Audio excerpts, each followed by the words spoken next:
Continuing our storm damage coverage, Andy Ruzicka with you, and I'm with the Ameren UE representative, Landy.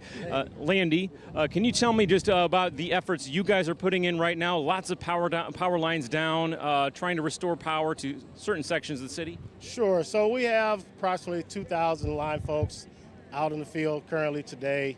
We restored about 80% of customers that were impacted by the storms last Friday night. Currently, we've probably replaced around 300 poles and counting.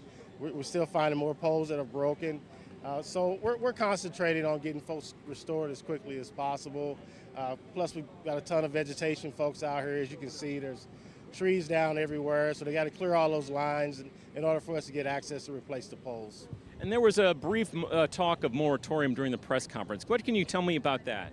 Well, we're working with different agencies and municipalities. We're going to talk through what's the best next step for our customers before we make that decision. So it's still ongoing. The people that can't afford to pay the bills at the moment, they just kind of have to wait, is what you're saying.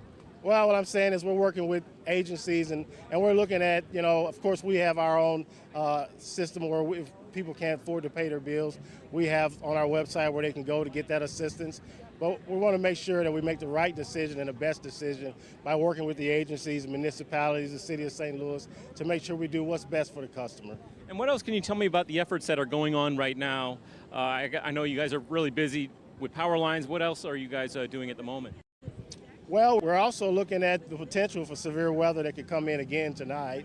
We're working with our mutual assistance utilities, our neighboring utilities, to get resources just in case we experience more outages so that we don't slow up our recovery efforts here, and hopefully it doesn't push these recovery efforts back because we get additional damages. So that's what we're really focused on right now, is safely restoring the city of St. Louis, making sure if another storm comes in, we have adequate resources to make sure we can respond to that storm, and also just putting new poles up and cleaning up what we're tearing down.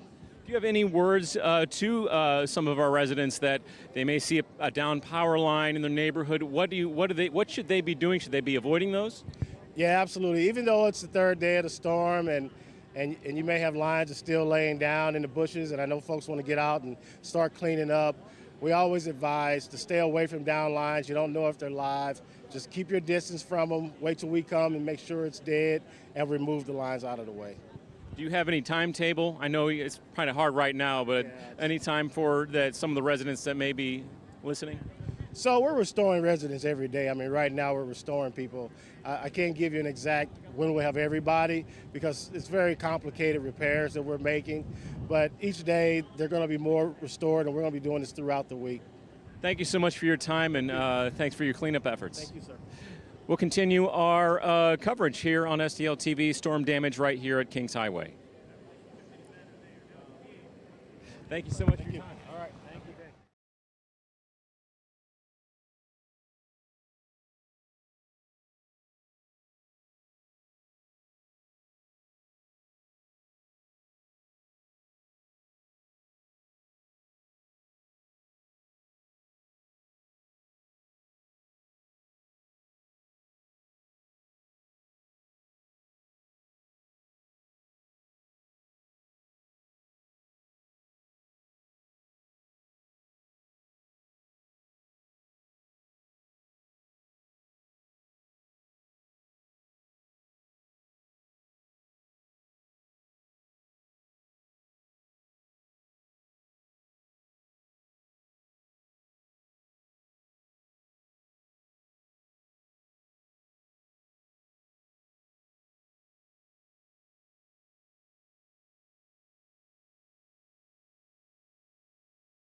Andy Ruzicka again with you with continuing coverage of this tornado storm damage. We're still here at the command center. I'm here with Jana, and she were with the Missouri Baptist Disaster Relief. Can you tell me about what you guys are doing out here at the command center lot?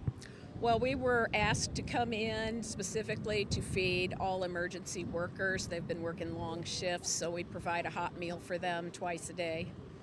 Excellent. I'm sure that really helps keep people safe because they have their first responders getting fed throughout their shift. So is this something you guys do on all disasters?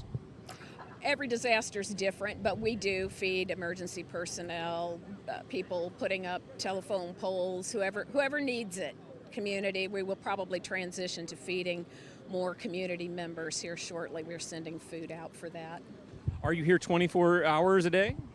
We are not. We work about 12 hours a day. And what can you tell me about just being here with this disaster? You know, you guys are here helping out. Just what do you feel about all of the destruction you see around you?